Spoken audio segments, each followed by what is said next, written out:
I think that when the prospect of AI being used by kids is put in front of us, of course we like to argue that AI chatbots are going to poison their minds and it's going to kill critical thinking, which I think is actually a legitimate argument. I really believe that when it comes to AI psychosis and the inability to distinguish what is real and what is not is a real threat.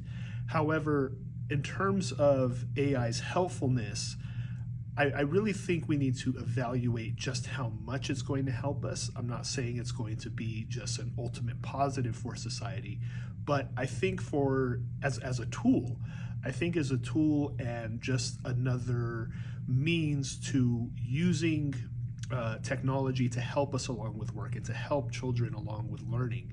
I think we're underestimating it a little bit, but I think we have to really evaluate it. And the reality is, when it comes to something like social media, right? My generation being the almost the lab rats for social media. When it first came around in 2005, 2006 on a major scale, we were not aware of the repercussions that it was going to have 15 or 20 years later, and here we are today.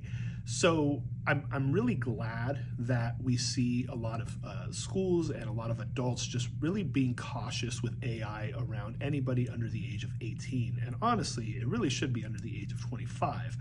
But I'm glad that there's a lot of caution because we don't know what that 20 years from now is going to look like. I think that we can look back again on social media and say, yes, there were some positives. It did wonders for connection. It did wonders for propelling society in a direction. However, that direction was not just one way. It really just spread out in other ways that we were not aware of, in 2005, 2006. So do we want our society to blast out again in those different directions where, yes, we can see that learning is a positive, right? Using AI as a tool and using technology in general as a tool is a positive. However, what are the other directions that we're propelling young people into, and how can we see that being a positive or negative in the future?